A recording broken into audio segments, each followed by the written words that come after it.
Hari Bol, Nitai Gaura Hari Bol. Jai, Jai.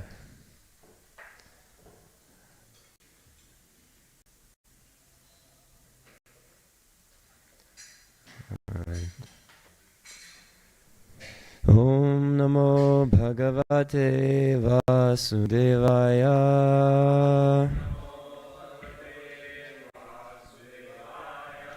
Om Namo Bhagavate Vasudevaya.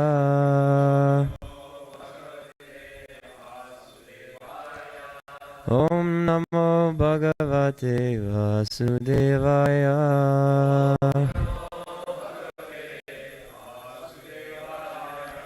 Narayanam Namaskritya Naram Chaiva Narottamam Daivim Saraswatim Vyasam Tato Jayam Mudirayet Nashtaprayeshu Bhadreshu Nityam Bhagavata Sevaya Bhagavati Uttama Shloke Bhaktir Bhavati Naishtiki. Right. Welcome to Thursday morning Srimad Bhagavatam class.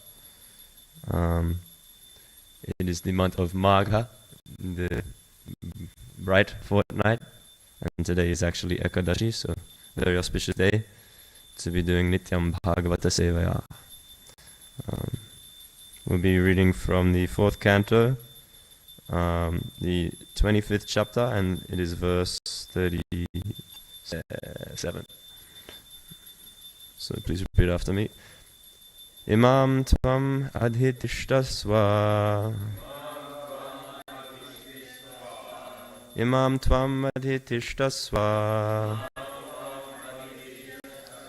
Purim navamukhim vibho. Purim navamukhim vibho. Mayopanitan granana. Mayopanitan granana. Kama bhogan shatang sama. Kama bhogan satam samaha. Imam tvam adhitishtasva. Purim navamukhim vibho. Mayopanitan granana. Kama bhogan shatang shamaha.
Mataji's.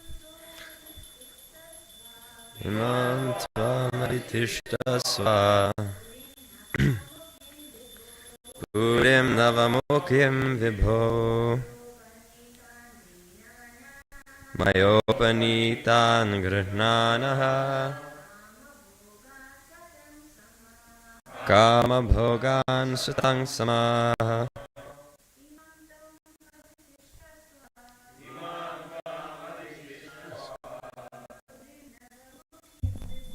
Purim Navamukhim.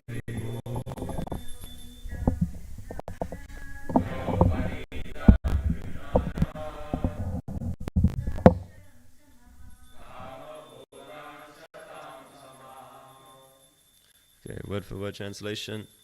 Imam, this, Tvam, your good self, Adhitish Tavswa, Adhitish Taswa, just remain. Purim, in the city. Navamukhim, with 9 gates. Vibho, O my Lord. Maya, by me. Upanitan, arranged. Grananaha, taking. Kama bhogan, the materials for sense gratification.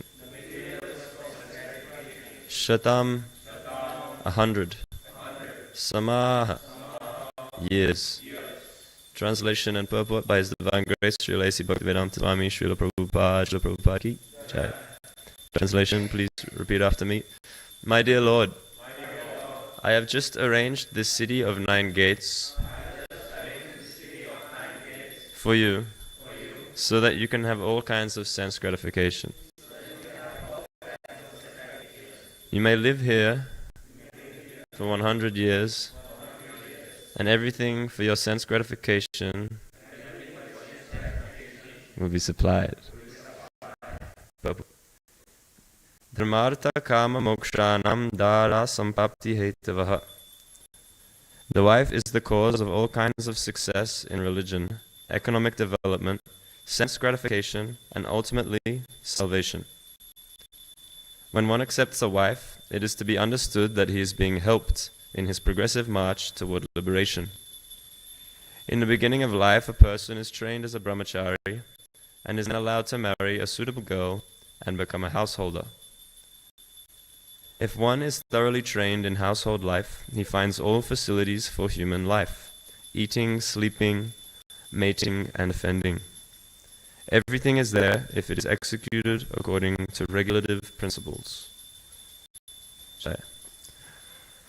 Om Jnanatimirandasya Jnananjana Shalakaya Chakshurun Militam Yena Tasmai Shri Gurave Namaha Shri Chaitanya Manobhishtam Stapitam Yena Bhutale Swayam Rupa Kedamahyam Dadati Swapadantikam Vandeham Shri Guru Shri Yutapada Kamalam Shri Gurun Vaishnavamscha Shri Rupam Sagrajatam Sahagana Raghunatam Vitam Tam Sajivam Sadvaitam Sarvadutam Parijana Sahitam Krishna Chaitanya Devam Shri Radha Krishna Padan Sahagana Lalita Shri Vishakhan Vitamscha He Krishna Karuna Sindho Dinabandho Jagatpate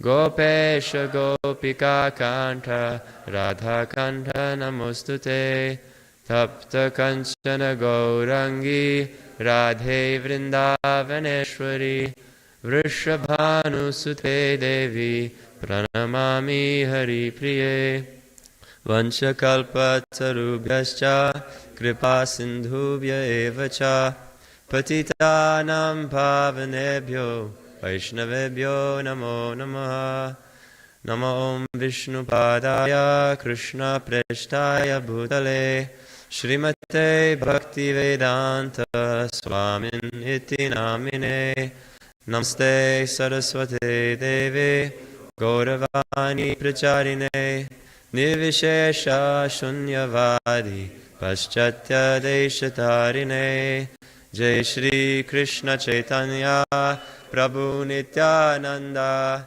Shri Advaita Gadadhara Srivasari Gaura Bhakta Vrinda. Hare Krishna, Krishna Krishna, Hare Hare, Hare Rama, Rama Rama, Hare Hare. Hare Krishna. Thank you for coming this morning, everyone. I'll just read the translation once more. My dear Lord, I have just arranged this city of 9 gates for you so that you can have all kinds of sense gratification. You may live here for 100 years, and everything for your sense gratification will be supplied. So just some context. We're hearing Puranjani, the representation of materialistic intelligence, who is captivating Puranjana, which is the representation of the soul which has become embodied in a material body, is offering this invitation to the city of 9 gates. So that represents the body, right? We all have 2 eyes, 2 ears, 2 nostrils, 1 mouth, and 1 belly, 1 genitals and rectum. 9 gates. If you have any extras, let me know. So the city of 9 gates is the place where we come to enjoy the material world. So she's saying there are all kinds of sense gratification, and everything you need for sense gratification will be supplied here. So it's a pretty good deal, you could say. But it's quite nice in the purport, throughout this chapter we've been talking about how that woman is representing basically like Maya. She's inviting the man to enjoy his senses. And often we hear that, right? Like a woman is the embodiment of Maya. But instead, Prabhupada in the purport is saying that the wife is the cause of all kinds of success. In religion, economic development, sense gratification, and ultimately salvation. So many times, actually, Prabhupada in many places says that for a man, woman is Maya. But for a woman, man is Maya. So when he says woman is Maya, he's saying it's not like the woman herself is Maya. It's this tendency to create objects of our own sense enjoyment in the material world. And it's ultimately our own independent free will which decides whether to... just during japa I was realizing this. Every single mantra we chant, it's an opportunity to either associate with our materialistic intelligence and just listen to the thoughts that are going on in the mind. Right? This woman that Puranjana is meeting, as he's looking for a place to stay, you can turn to that woman and listen to the thoughts in your mind, whether you're a man or a woman, a Vaishnava or a Vaishnavi. You can turn to that materialistic intelligence and get absorbed, get completely lost, get completely entangled. Even seemingly devotional thoughts, they're taking us away from the one other place that we can turn, which is the shelter of the holy name, the shelter of the lotus feet of Krishna. So we have that free will. Puranjana has that free will to decide where he's turning. But yes, very nicely Prabhupada is explaining how when one accepts a wife, it is to be understood that he is being helped in his progressive march toward liberation. So this is actually the Vedic culture. This is Varnashram Dharma. It's kind of interesting. Yesterday I was hearing from the electrician who came to our temple about this very point. He was just coming to do some work on the temple, and he was really curious. He was like, "So, you're a Hindu?" I said, "Yeah, I guess. I don't know. I don't know if I'd say I'm a Hindu, but I'm a monk. I live here." Or something like that. And so he said, "Oh, okay, what made you become a monk?" Like that we were talking, he had lots of questions. And then slowly I started realizing he's a Christian. He had so many questions, right? But gradually we started sharing like points about our faith that we could kind of have in common. And it was so interesting. He said one thing when I was talking about life as a monk. He said, in our tradition, actually it's recommended best is if you can, I never heard this before, but apparently in the Bible it says that it's best if you can remain celibate, remain like not even get married, just give your life to God in that way. If you can't do that, if doing that means that you're constantly thinking about enjoying, but basically being a hypocrite, mityachara sauchyate, Krishna says in the Bhagavad Gita, one who restrains their senses but constantly absorbs their mind and thoughts of enjoyment is a hypocrite, right? A pretender. So if you're finding yourself in that position, then stop, right? Don't do someone else's dharma, even perfectly. Do your dharma properly.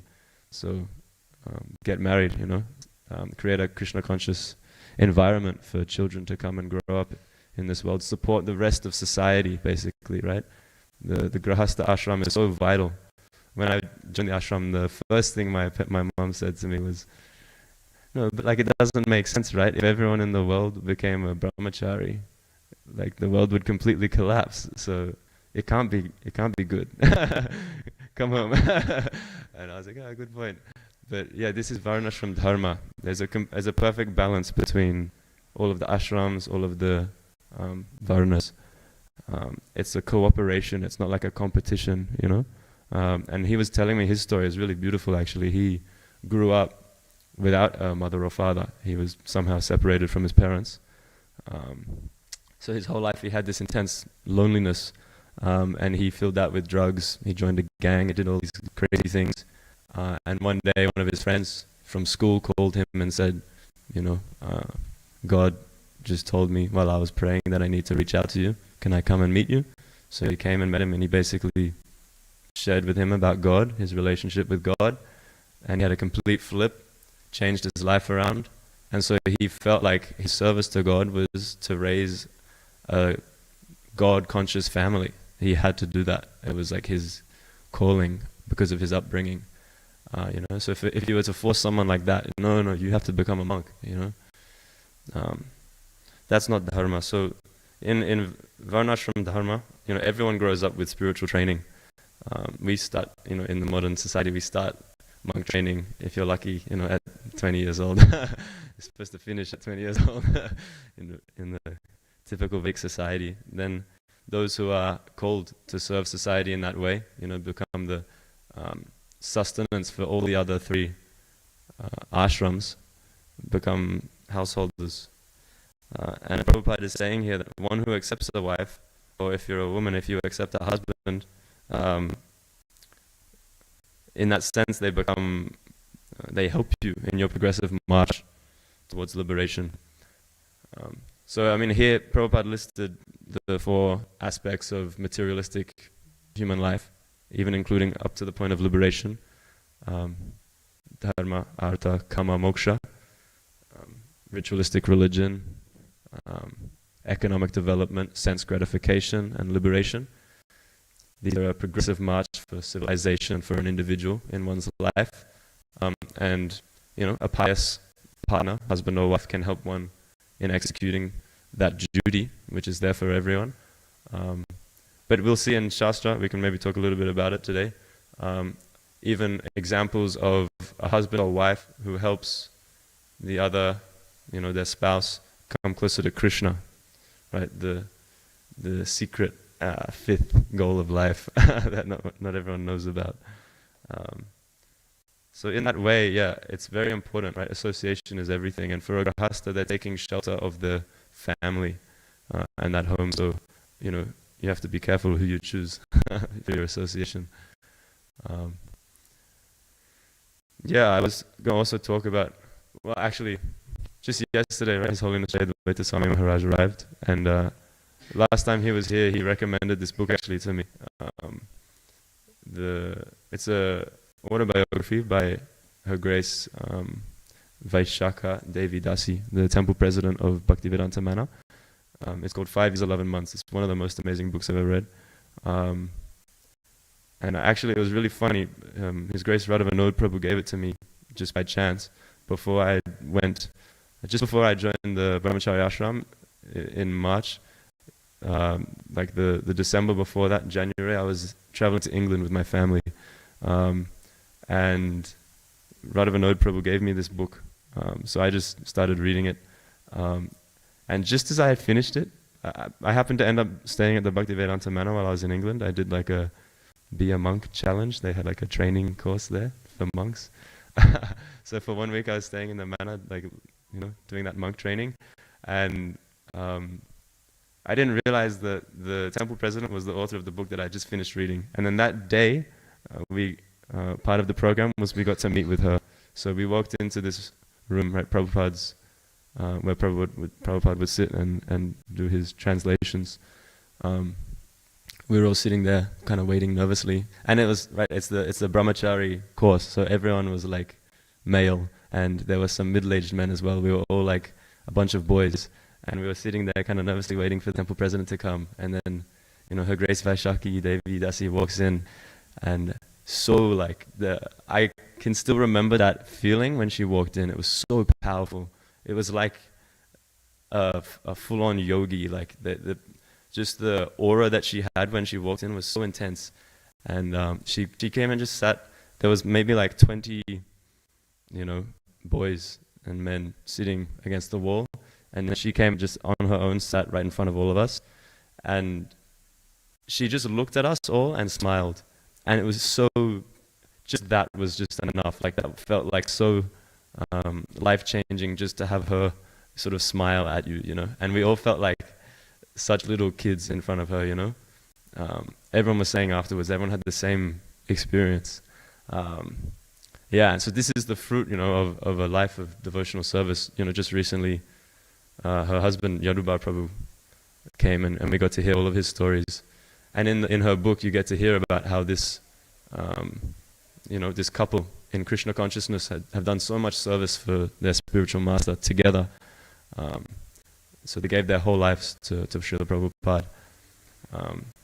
And it was funny, while I was there, I asked her, because in her book she often talks about those brahmacharis who are so, anti-grahastha life for their own protection, maybe, in their immaturity, right? In their immaturity in the ashram. They're so anti-grahastha life that they can be quite offensive as well to the grahasthas. Not so conducive for a collaborative varnashram society, right?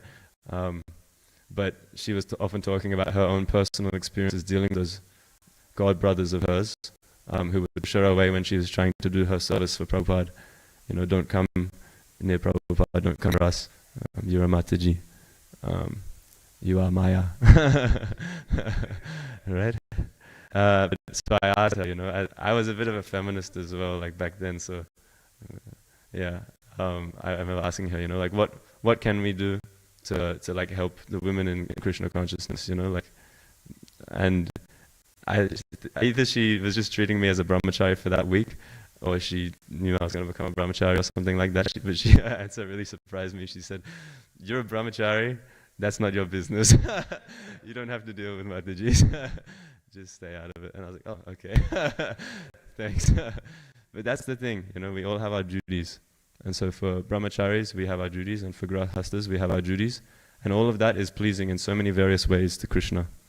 And Prabhupada here is explaining the importance of accepting a good wife or a good husband to help one advance in Krishna consciousness. So I was going to quickly talk about, today is a very auspicious day, Ekadashi, Krishna's favorite day of the month. And tomorrow also is Varaha Dvadashi, the appearance of Varahadev. And so today we do the fasting for tomorrow because tomorrow is Dvadashi, and Dvadashi means feasting.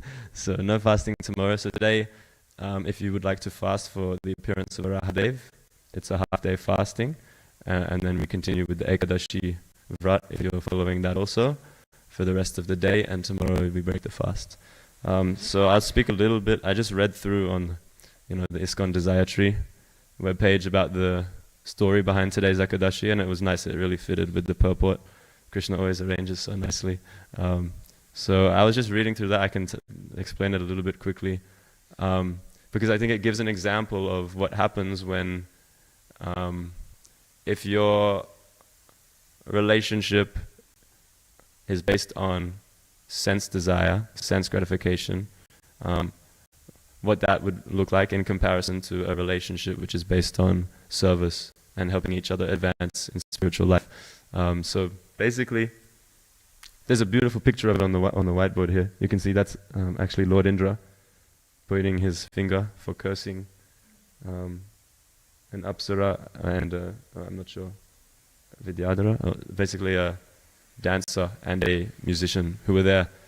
Everyone is performing for Lord Indra in the Nandana forest, right? His forest of pleasure. He's drinking his ambrosia, smelling the parijat flowers, and all of the beautiful denizens of heaven are dancing before him. So there he's enjoying Lord Indra.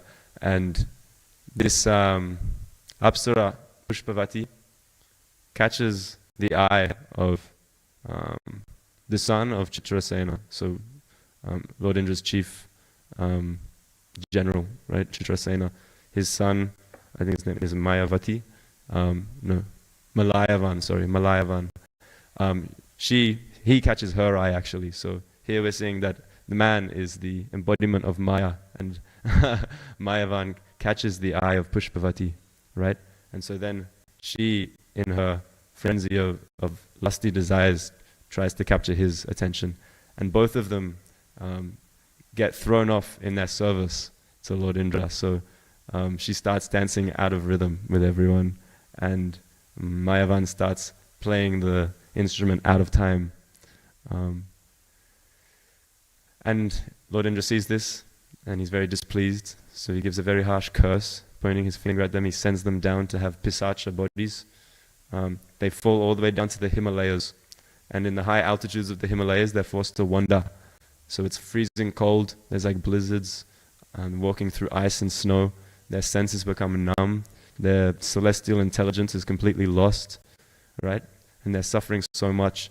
And the night comes and their teeth are chattering, and they can't find anything to eat, and they have to hug each other to stay warm, but still they're freezing cold. So the whole night they're awake with their teeth chattering, and they're suffering just because of this desire to enjoy. Without realizing, I think they've fallen down under a sacred fig tree, and it's this auspicious Bhaimi Ekadashi, or Jaya Ekadashi, right? And they spend the whole night awake, the whole day and night fasting. So the next day, they get their celestial bodies back. They go back to the heavenly planets on a nice Vimana plane, nicely ornamented, decorated. They return to the heavenly kingdom. And Lord Indra is like, what? You're back already? So this is the power of this Ekadashi. But this is also the power of a wandering senses. So we heard that with Puranjani, we're traveling 10 maidservants, 10 servants, representing the 5 knowledge-acquiring senses and the 5 working senses. We've done this basically every class for this chapter, but who wants to tell? What are the 5? We're going to drill it in. What are the 5 knowledge-acquiring senses? Eyes, nose, ears, tongue. Was that 5? Skin. Thank you for touch. All right, and the 5 working senses.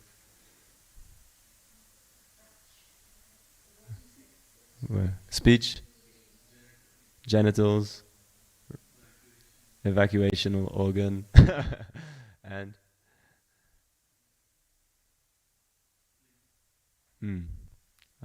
hands and legs. Yeah. So these 10 senses are accompanying the materialistic intelligence. And if any one of these senses is wandering, even a stalwart yogi can be led astray. Krishna says in the Bhagavad Gita. So we saw what happened to these 2, highly exalted personalities, right, in the heavenly planets, serving Lord Indra. Right at the end of that article I was reading about this Ekadashi, it gave the names, the 5 names of Cupid. So I thought this would be valuable knowledge for all of us to understand, right? The eternal enemy of the spiritual seeker, of the transcendentalist, is lust, Kamadev. So it's good to know one's enemies as well. And at the end of this Leela, it explained the 5 different names, because Cupid was the one who actually, shot the arrow in both of their hearts in the court of Lord Indra. So yeah, it was interesting reading this actually. 5 different names. The first one they gave was Kandarpa, which I think we've all heard, right? Kandarpa Kotika Maniya Visheshobam. It's said that Krishna is more beautiful than thousands and thousands of cupids. So that lusty attraction that we have to material enjoyment is completely flooded out by the beauty of Krishna. I can't remember who said it, but someone explained the difference between spiritual beauty and material beauty. Material beauty agitates one's mind and invites them to enjoy their senses. But spiritual beauty pacifies one's mind, right? When we have darshan, we feel that we can have so many things going on in our mind, so many tensions, anxieties, frustrations. But just when the curtains open, you see Krishna and everything just dissolves, you know? So spiritual beauty pacifies the mind and it invites one to serve the Lord and His devotees. Right? Just seeing the beauty of the Lord can give one that conviction that this is the transcendental Supreme Personality of Godhead, right? The only person worthy of serving. So Krishna is like thousands of cupids, but one of Cupid's names is Kandarpa. Krishna also says in Bhagavad Gita, Prajanash chasmi Kandarpaha. So of different processes of creation, Krishna is himself that sex desire. So we're hearing about, you know, the importance of the Grahastha ashram. In the Grahastha ashram, of course, it is important to procreate. That is a part of that dharma, if it is possible for that individual. And so Krishna says that one who is performing that duty, right, kamosmi pratarshava dharma virudho bhuteshu, that sex desire which is engaged according to regulative principles, right? Anything which is regulated, we can understand that it's, you know, not good. We don't have to regulate how much bread you're eating because bread is bread. But alcohol, you know, there's lots of legislation controlling the consumption of alcohol. So in the same way, in a Vedic society, not so much in a modern society, but in a Vedic culture, this sex desire is very, very regulated. Only in one ashram is it permitted, and even then, it is in a very controlled, disciplined way, and only for the purpose of procreation. So in that sense, Krishna says, of courses for procreation, I am Cupid. And they also explained in that article that this Kandarpa is none other than Pradyumna. So interestingly, you know, Krishna himself is, you know, saying, I am that desire, but his own son, Pradyumna, right, we hear in Krishna book, in the Dwarka Lila, Rukmini Devi and Krishna, they have this beautiful son, Pradyumna, and he looks, he has all the features of Krishna. He looks just like his own father. So beautiful, right? Long arms, dark blackish hair, lotus-like eyes. So he would attract the minds of everyone, but just even less than 10 days after his birth, one demon comes and steals the son of Krishna.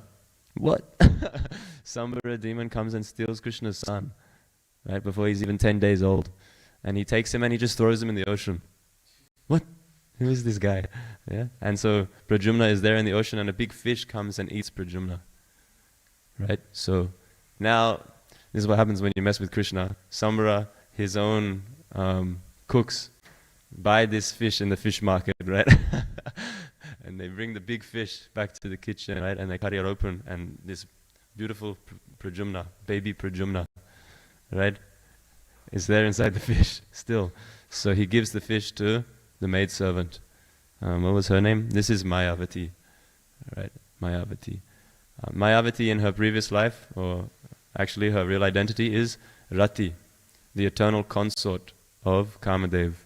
And Pradyumna, as we just said, right, is none other than Kandarpa, Kamadev. So she accepts him, she sort of adopts him as her own son. And very quickly he grows up, raises him. And so from this maternal, right, kind of Vatsalya mood that she had with Pradyumna, very quickly it changes to conjugal, loving attraction. And Pradyumna sees this and is kind of bewildered, so he asks her, you know, what is this? Just a second ago, you know, you were treating me like your son, and now you're looking at me with these eyes, what's going on? And so she explains, because Narada Muni comes and explains the whole thing to them. So then she requests Pradyumna to take down the Sambara demon and free him from his clutches. So there's a big fight.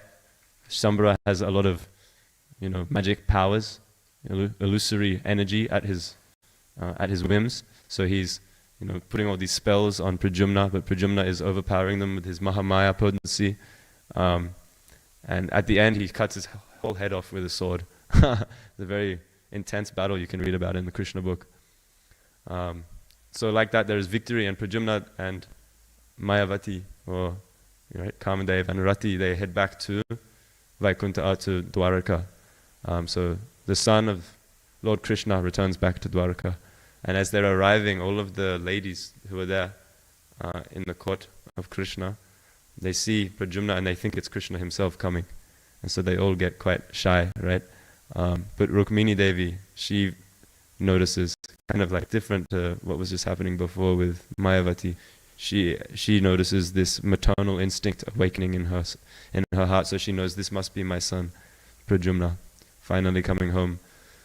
Krishna is there also, and he is remaining kind of silent because he knows everything that's going on. And everyone's a bit bewildered. Who is this personality? What's going on? And Rukmini Devi has that, instinct.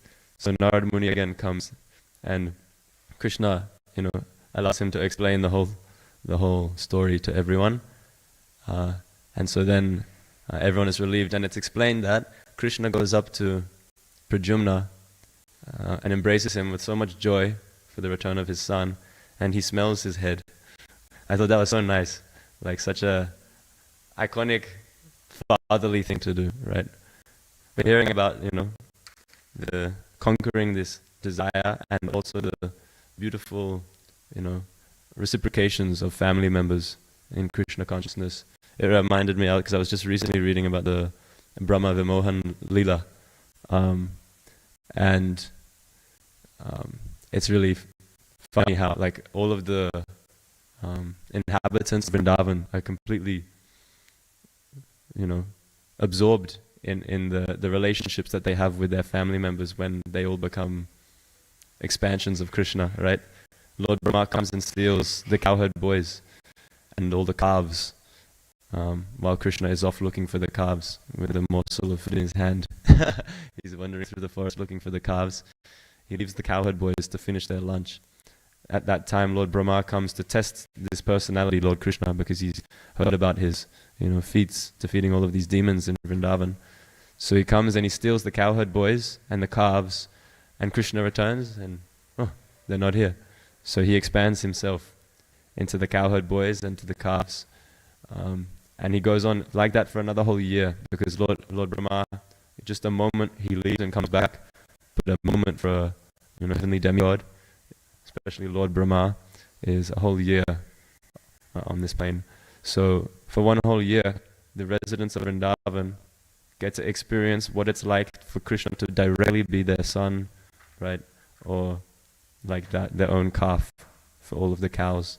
And so the different symptoms that come about in these pure devotees are described, and it's really wonderful to read that. But there's one point when the cowherd men are walking with all of their cows over Govardhan, and suddenly they see, right, all of their calves down the bottom of the hill, and this is really embarrassing for the cowherd men, because you need to keep the cows and the calves separate so that the cows can you can control like the production of the milk and keep everything in order like that. So when the cows see the calves, naturally they start feeling the maternal affection, and they are absorbed, especially because now their calves are not just their calves, they're Krishna himself in the form of their calves. So they get completely absorbed and they run towards their babies, and they're running down Govardhan hill.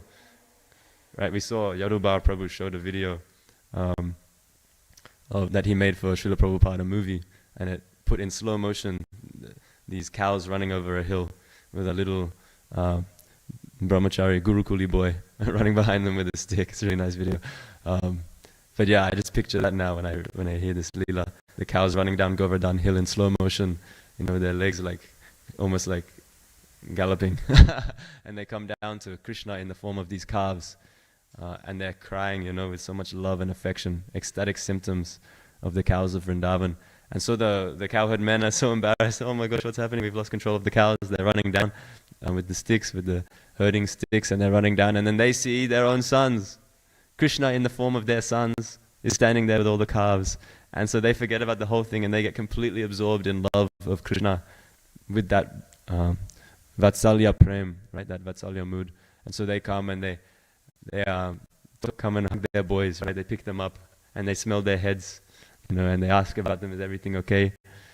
Right? They have this beautiful loving exchange that's described. And as it said, as they're walking away, they just feel so proud of their sons. Such a nice description, right? This is their love for Krishna manifesting in their own love for their own sons. As they're walking away, they just feel so much pride of their own sons. And they're thinking, what is this? I don't usually feel this much love for my family members. This is another level.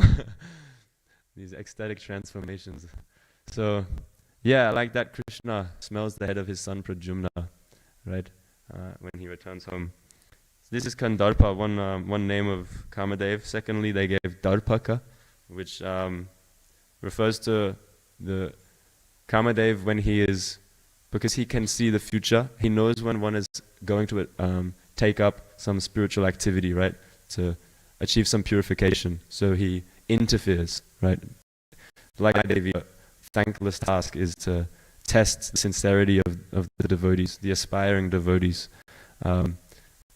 Yes, Darpaka comes and tries to put these roadblocks, right? Awaken the lusty desires of those aspiring spiritualists. Sends, that particular person who awakens your, it could be anything, just one like body part, could awaken one of the senses. And it's another name of Kamadev is given Pancha Sharai. So he has 5 arrows, right? And these 5 arrows represent the 5 senses of the living being. So if any one of these senses are absorbed in this desire for sense gratification, you can know that Kamadev was here. So the 4th name is Ananga. This refers to the particular pastime where Lord Shiva, right? Kamadev tries to take on Lord Shiva, right? The Yogishwara, the master of all yogis, right? Krishna is Yogeshwara, the master of all yogic power. Lord Shiva is Yogishwara, the master of all yogis, right? He's the topmost yogi. And so he's sitting there in his samadhi, his complete absorption, complete trance on the lotus feet of Krishna. And Kamadev comes and he tries to awaken the lusty desires in the topmost yogi. So Lord Shiva opens his eyes and it's explained that blazing fire comes from his 3rd eye and completely incinerates Cupid. Everyone's like, Haribol! No more Cupid!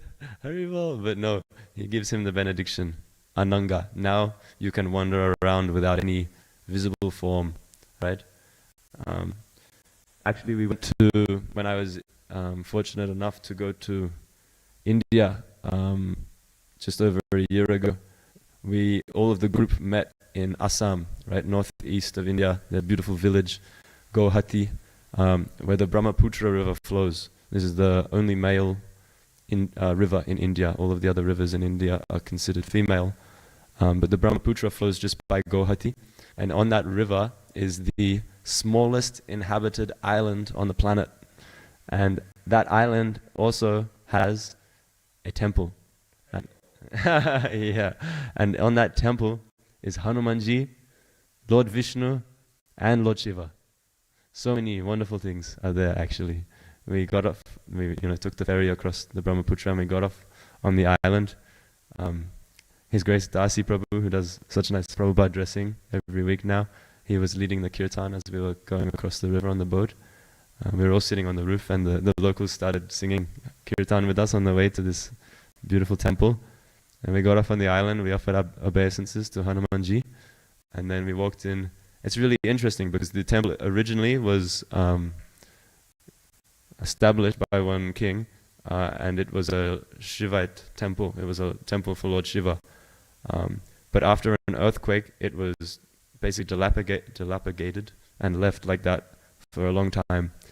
So eventually one merchant came who was a Vaishnava, and he restored the whole thing, and he incorporated some Vaishnav sort of tapestries, really beautiful artworks around the buildings, and this like that. So you can see actually all of the Dash avatar, the 10 prominent avatars of Lord Vishnu painted along the walls as you're waiting in line to have darshan of Lord Shiva.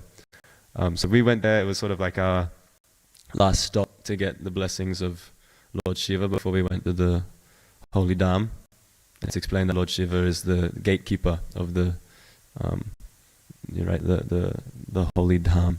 So we thought, what better of a place to go than the Vaishnav Lord Shiva temple to get the blessings of Lord Shiva. That temple, it's said that on that island actually, so this is Umananda temple, because Lord Shiva had created that whole island for Uma Devi to enjoy.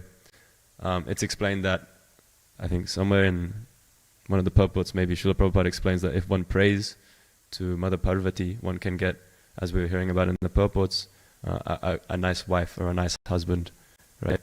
We see many examples actually. The gopis even in Vrindavan are praying, they're doing the Katyayani Vrat to get Krishna as their husband.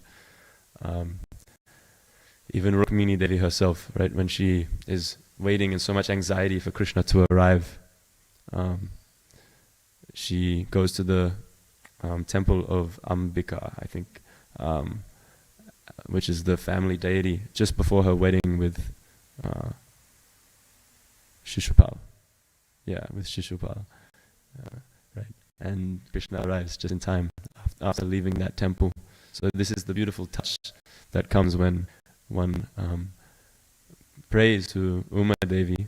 Not only can one get a pious or a Krishna conscious husband and wife, but one can even get Krishna if we pray hard enough. That's the thing. Actually, Rukmini Devi is really amazing. If you read Krishna books, she was in her letter, I think, to Krishna that she sent just before he arrived. She said that even if you don't come, I'm ready to remain, completely yours, sold out to you, and undergo so much austerity, all kinds of austerities, birth after birth, after birth, after birth, after birth. Right? This is like that mood of Mahaprabhu. Astishyava pararatam pinashtumam adarshanan. I still can't even know. Thank you, Mataji. Radhika Mataji ki jai. Yes, that birth after birth, even without seeing you, without your reciprocation, right?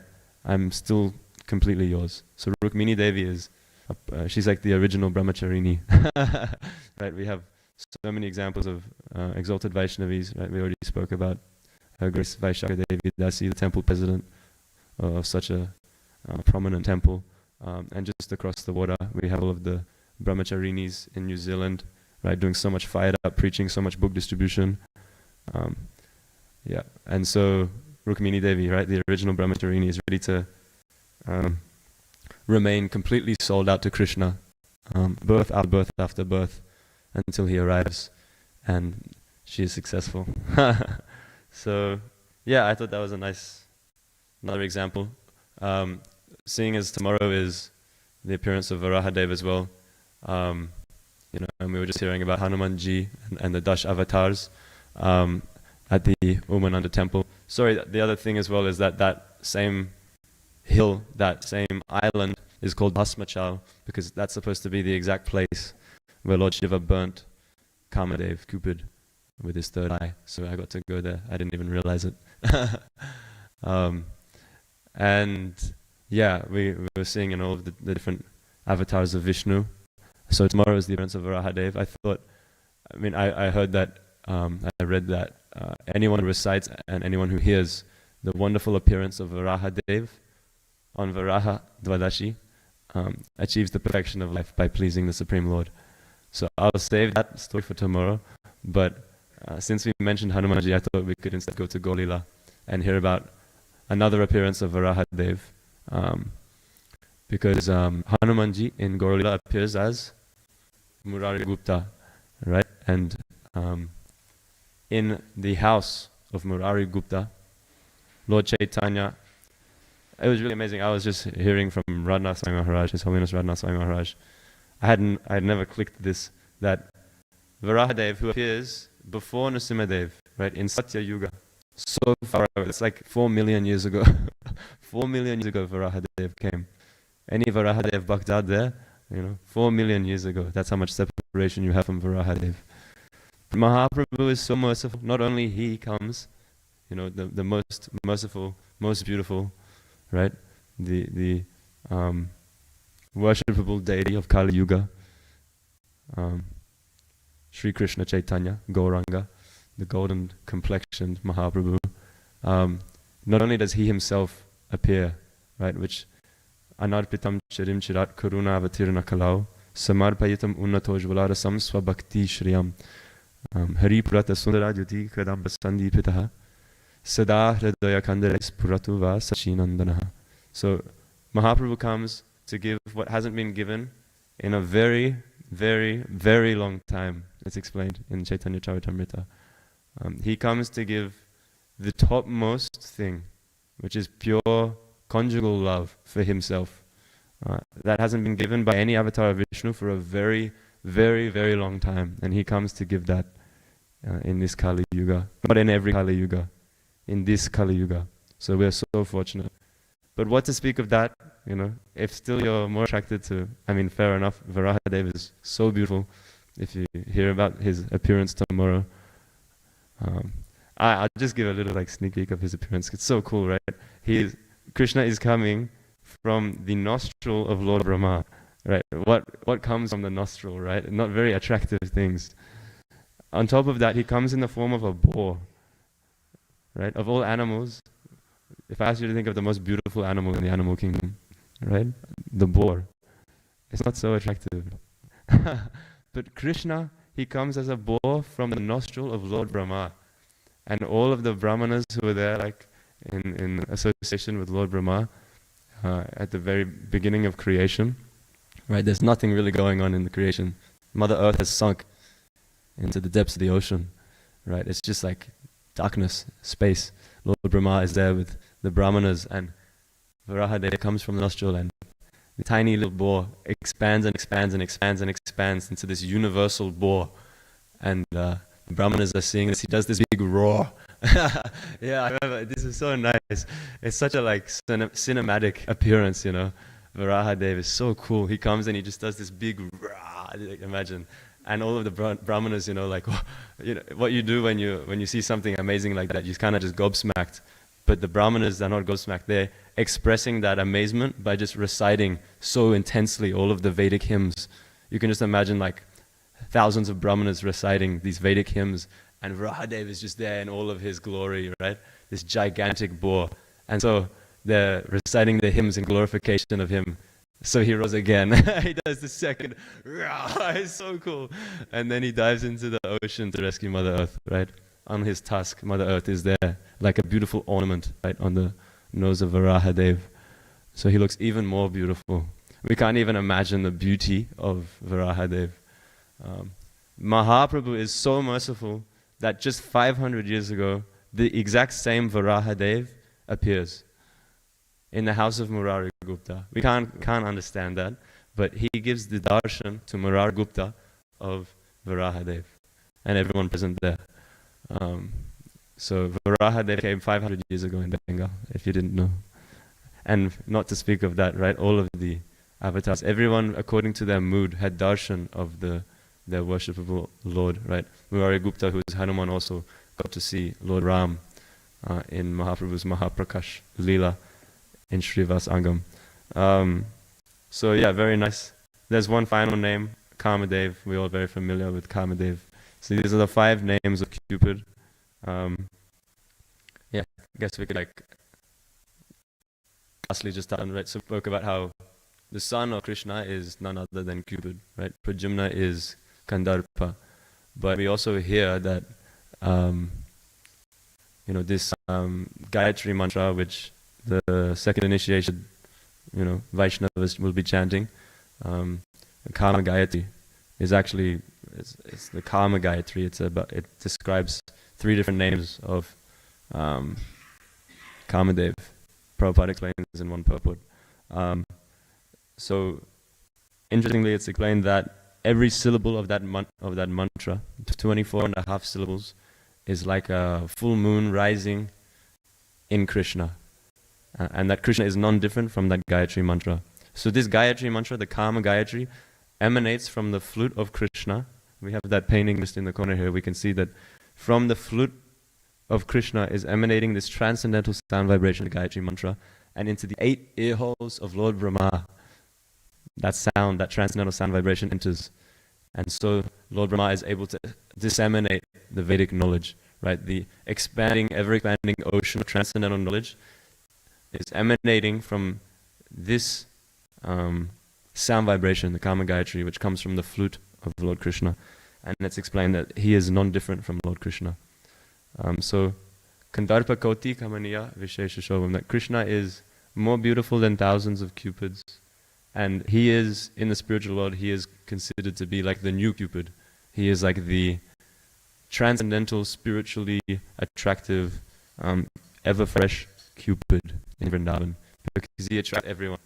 Right? This spiritual beauty which invites everyone to be free of all of their anarthas. Right? He completely crushes all of our affection for the material world just by a simple glance of Krishna. Right? Instead of the arrows that come from the bow of Cupid, entangling us more into materialistic association and materialistic life. The beautiful arched eyebrows of Krishna are like bows which fire the arrows of Krishna Prem, pure attraction, pure love for Krishna, which rescues us from the mire of material existence. We're almost out of time. I think maybe we can leave it there. If there are any questions. Yes, Ravi Shankar Prabhu. Hare Krishna.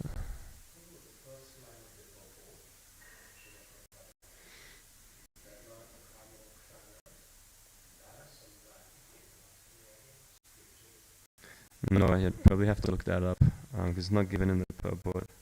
Prabhu was asking about that first line of the purport. Prabhupada is quoting one scripture. Often I've noticed when Prabhupada does this, sometimes he'll recite a verse and then you won't get the reference, and there won't even be like a quotation giving the translation.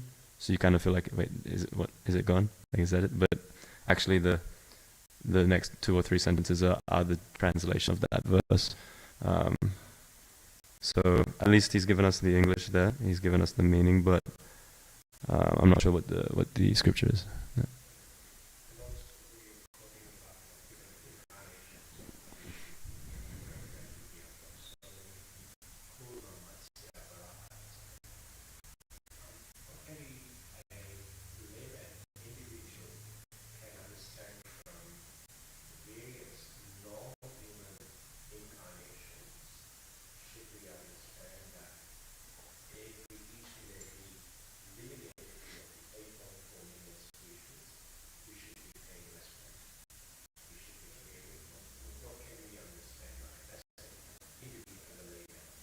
Yeah, so Ravi Shankar Prabhu has asked, Krishna appears in so many non-human forms. What we understand about those forms, and how should we treat all the different species of life, of living entities? So, just a quick answer, Krishna appears in various forms in order to reciprocate with his devotees, and he does so to give an opportunity for all of these living entities to become absorbed in knowledge of his eternal activities, and therefore achieve the perfection of life, get out of the material world, and associate with the pure spiritual activities of the Supreme Lord. So when he expands his lila, lila koile suvistara, Bhaktivinoda Thakur says in the Gopinath Bhajan, that Krishna descends, he expands his lila into so many forms, to save the Asuric personalities by giving them something to become absorbed in. So, yeah, so that's not just limited to the human race. All different species, 8.4 million species of life. Krishna appears everywhere. In the Brihad Bhagavatamrita, I was hearing from Bhava Vibhushan Prabhu, that everywhere you go in the material universe, you can also read about this in the 5th canto, there is life. I was on the way to the New Gokul farm. I was sitting,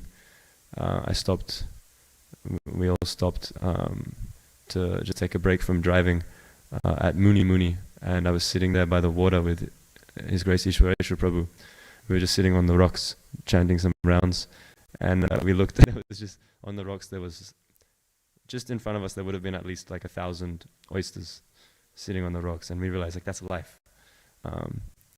Just sitting on, imagine you take a berth as an oyster on a rock for however long, you're just sitting there getting like smashed by waves on a rock. But everywhere you look, you know, even in the, then we got to the farm, I saw a great big cow dung, and in that dung there was so much life, right? Just in the excrement of a cow, there's so much life. It's like thousands of flies were swarming that dung. So everywhere you go in the material world, that's just on this planet, what to speak of, you know, this universe which we hardly know anything about. Yeah, everywhere you go there is life, but everywhere there is life, there is devotion, there is worship. Someone is worshipping the Supreme Personality of Godhead. And this is described in the 5th canto, that in every different dvipa, just in Jambu Dweep, there are 7 islands, and in each island a different form of the Lord is being worshipped by a different devotee. Same way in every country on this planet, someone is worshipping God in some form, some way or another. Like that electrician I met yesterday, right? He has his relationship with God. And so, yeah, in every form of life, every species, in every planet, even in the layers of this universe, right? Like in the shell of the cosmic egg, there are so many various living entities worshipping the Lord in so many various ways. So yeah, Krishna is the father of all living entities. Sarva yonishu kaunteya murtayas murtaya sambhavantiya tasam brahma mahad yonir aham bija pradapitaha. So all living beings have wandered into this material world out of the material energy, but he is the seed-giving father. So we should see every living species as the child of Krishna, and we should see the Brahma, what is it? Brahma Samadarshana, right? Vidya Vinaya Sampane.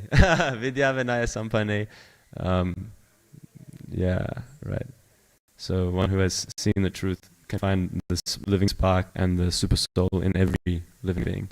Dog, elephant, dog eater, brahmana, everywhere. All right. Ayush Prabhu. Give me an easy one, Prabhu.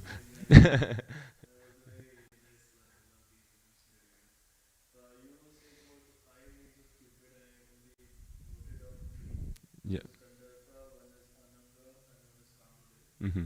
One is Darpaka, so the one who interferes with one's advancement in spiritual life. Darpaka. And one is Pancha Sharai, 5-arrowed Sharai, right?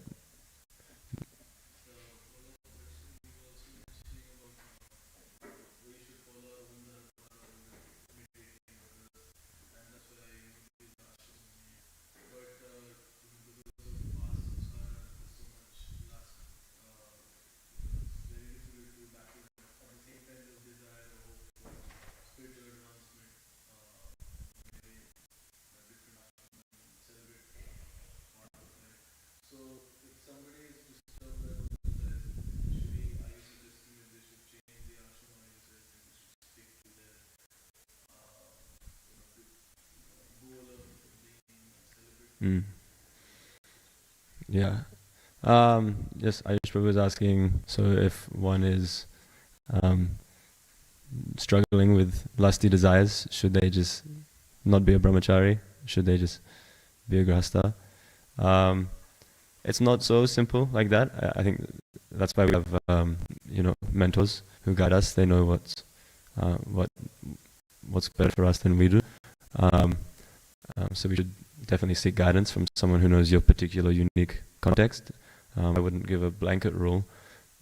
But the funny thing is, like, if you're struggling with material desires, it doesn't matter which ashram you're in.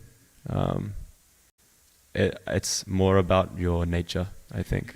Ishwar Prabhu, I remember I heard him say that on a train, everyone's going to the same destination, but there might be a quiet carriage, and there might be a, not quiet carriage. So in one, people who want to just sit and read in silence, they'll go to the quiet carriage. People who want to socialize, make friends, listen to music, whatever, they won't go to the quiet carriage. It doesn't mean that, one is going to get there faster necessarily. And another thing I remember hearing, this was really eye-opening for me, from Radhesham Prabhu. He explained, that whack-a-mole game?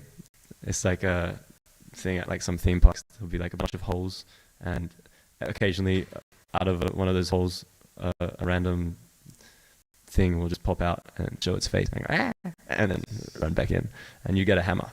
So the goal is to smack the mole every time it comes out of the hole. I don't know if I had to explain that whole thing. But he was explaining that in both ashrams, the mind is operating like this whack-a-mole game.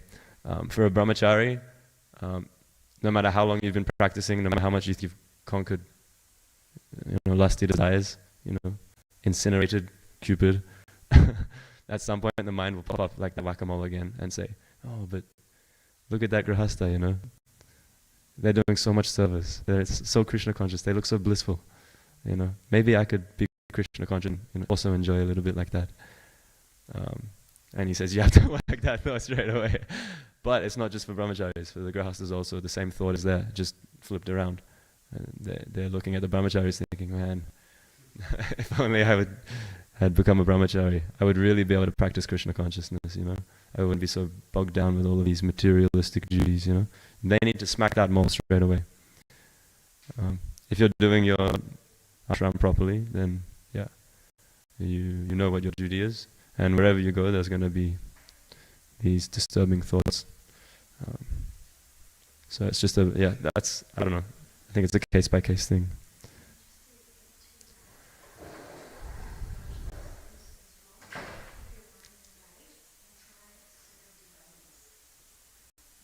Right, Her Grace Jai Radhika Mataji explained that another solution for lasting desires wherever you are is to do more devotional service and have more devotee association. It's like the perfect fix. Jai. Alright. Srimad Bhagavatam ki, Jagat Guru Srila Prabhupada ki, Jai. Samaveda Gaura Bhakta Vrinda ki, Jai. Shri Shri Vara Gopinath ki, Jai. Jai.